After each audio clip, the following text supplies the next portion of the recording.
अस्सलाम वालेकुम students, physics class 10 lecture number 3। और इस लेक्चर में आपको पता है कि हमने प्रीवियस लेक्चर में भी चैप्टर 1 से रिलेटेड उस टॉपिक को स्टडी किया था।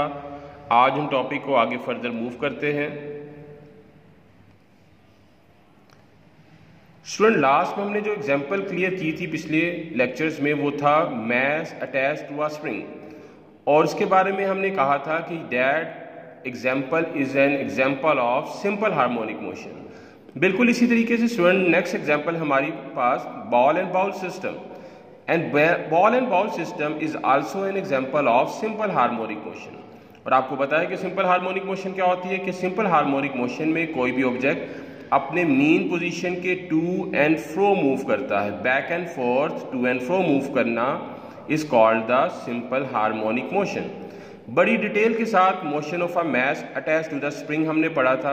स्टूडेंट, सारा का सारा कंसेप्ट वही है, सिर्फ एग्जाम्पल चेंज है, बाकी कंसेप्ट तकरीबन वही। आपने अगर अच्छे से इस टॉपिक को पढ़ा होगा लास्ट में, तो आपके लिए इसको समझना बहुत आसान होगा। स्टार्ट करते हैं जी। बाउल है हमारे पास, उस बाउल के अंदर अगर आप देखो बॉल है।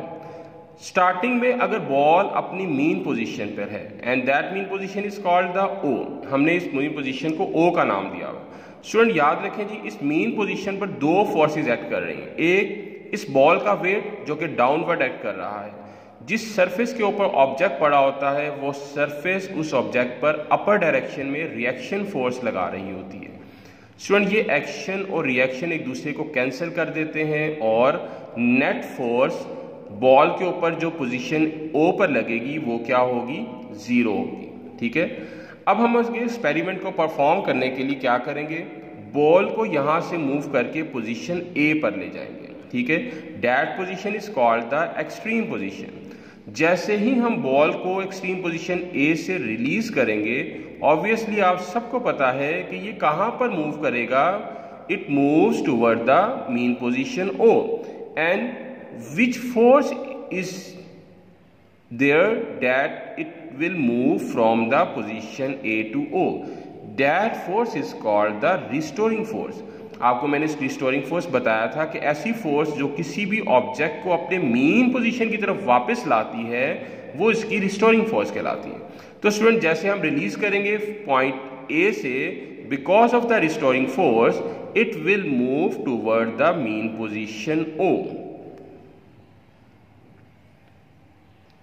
अब स्टूडेंट अभी बात की कि वो मूव करेगा पोजीशन ओ की तरफ। अब जैसे ही वो पोजीशन ओ पर पहुंचेगा, इट्स स्पीड इज मैक्सिमम, उसकी वेलोसिटी इतनी ज्यादा हो जाएगी, और वो ओ पर स्टॉप करने की बजाय अपने मास यानी इनर्शिया की वजह से एक्सट्रीम पोजीशन बी की तरफ चला जाएगा। मतलब ए से जब रिलीज किया, होते होते वो कहां पर आया, ओ पर, एंड ओ पर पहुंचकर उसकी स्पीड ज्यादा होने की वजह से it does not stop at O, but it moves toward another extreme position B. Next पढ़ते हैं जी।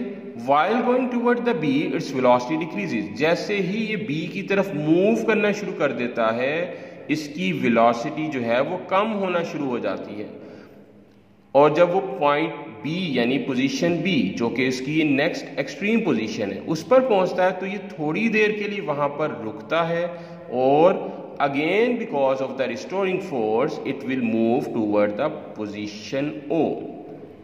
ठीक है स्टूडेंट, और this movement between A and B, extreme position A और बी के दरमियान ये मूवमेंट उस वक्त तक जारी रहेगी जब तक फ्रिक्शन की वजह से सारी की सारी एनर्जी जो है वो ख़त्म ना हो जाए। तो बॉल का अपने मीन पोजीशन के अगेंस्ट मूव करना is an example of simple harmonic motion. Student, मैं जस्ट ओवरव्यू एक बार दे लूँ आपको, क्योंकि अक्सर स्टूडेंट्स को इसको याद करने में बहुत प्रॉब्लम होती है। स्टार्टिंग में पोजीशन ओ पर था, नेट फोर्स जीरो थी। When you take it to the position A, जब आपने इसको रिलीज किया रिस्टोरिंग फोर्स की वजह से, ये कहां पर आ गया, वापस ओ पर आ गया। ओ पर आते आते इसकी वेलोसिटी इतनी ज्यादा हो गई कि ये ओ पर रुका नहीं, बल्कि ये एक्सट्रीम पोजीशन बी की तरफ चला गया। बी की तरफ जाते जाते इसकी वेलोसिटी कम होना शुरू हो गई, और जब वो बी पर पहुंचा ये थोड़ी देर के लिए रुका, रुकने के बाद फिर से वापस मीन पोजीशन ओ की तरफ आ गया, फिर अगेन ओ पर रुकने की बजाय वो अनदर एक्सट्रीम पोजीशन ए पर चला जाएगा। इस तरह ये मूवमेंट उस वक्त तक चलती रहेगी जब तक सारी की सारी एनर्जी लॉस्ट ना हो जाए। ठीक है स्टूडेंट। ये बुक से कुछ पोर्शन मैंने हाईलाइट किया हुआ है, जो इसको सारा करना चाहते हैं एज इट इज़ उसको कंप्लीट कर लीजिएगा। अदरवाइज़ मैंने आपके लिए ये मार्किंग और हाईलाइट इस्तेमाल करते हुए आपको पॉइंट आउट किया हुआ है। इसके साथ साथ आप इस डायग्राम को भी टॉपिक के साथ ऐड कीजिएगा। ये उर्दू मीडियम के स्टूडेंट्स के लिए हमने जो टॉपिक पढ़ा था बॉल एंड बाउल सिस्टम, अगर आप कंप्लीट करना चाहते हैं तो ज़रूर आप कंप्लीट कर सकते हैं इसको। इस टॉपिक के साथ इसकी डायग्राम जो कि ये बनी हुई है इसको भी ज़रूर आपने बनानी है।